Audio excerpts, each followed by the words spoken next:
When wars and dictatorships end, people, especially victims and survivors, need acknowledgement and justice for past crimes to make reconciliation and peace sustainable. It's unrealistic, though, for any society to prosecute all past abuses. So it's a fine line. If perpetrators are free or still have power and there's no accountability, the trauma never ends and there is no trust in the government. And if there's no justice, people may seek their own retribution, and that can end a fragile peace. Transitional justice is a temporary process that tries to redress the legacy of past abuses and move a society towards a new, forward-looking, peaceful and inclusive future. Transitional justice processes can include criminal justice that prosecutes violators with the aim of restoring public trust in the rule of law, reforming institutions to prevent future violence, community-based traditional mechanisms that can help bring justice to victims and survivors, truth-telling so that the experiences of victims and survivors are heard and not forgotten, if possible, forgiveness and reconciliation on a personal, intercommunal and national level, and lastly, reparations to try to compensate for harms suffered. Why do you need a gendered perspective in transitional justice? Because it shows how women and men are affected differently during conflict. It helps determine what crimes should be investigated and sheds light on invisible crimes such as sexual slavery, forced sterilisation, and the lasting consequences such as HIV/AIDS, children born of rape, losing a breadwinner. A gender lens also allows women and men to determine what justice means to them and how they want to move ahead with their lives. For example, in post-war Sierra Leone, 65% of women ex-combatants wanted to join women's organisations to help others.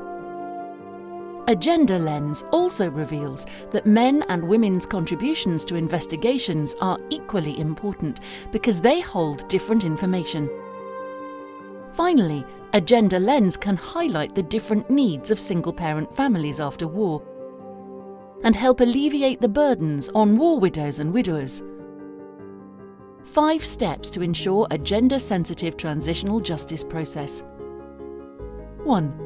Consult and inform the public about how justice, truth and reconciliation should be balanced.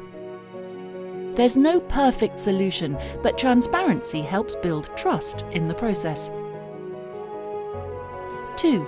Ensure that commissions and tribunals consult with women and men to hear how they want the process to be determined and what outcomes they want. 3.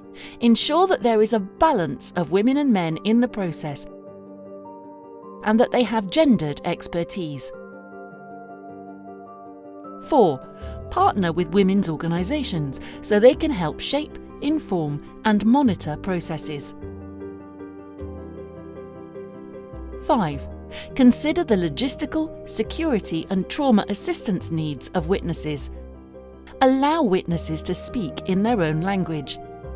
Protect witnesses, like giving them options of how to testify.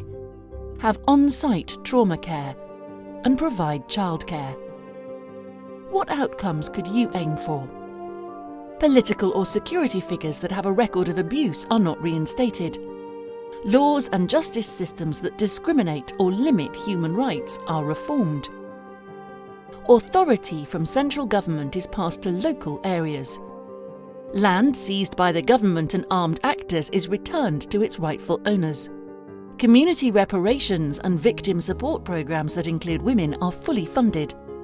Trauma counselling and care for rape and torture survivors and those disabled in war are integrated into National Health Service.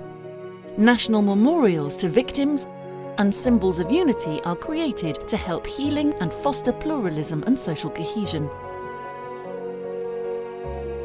And national history curricula is changed to accurately reflect the diverse experiences of all communities and sectors of the population. The legacy of a transitional justice process should be a nation with good rule of law and sense of belonging and dignity for all, so that past violence and oppression are not forgotten, but never repeated.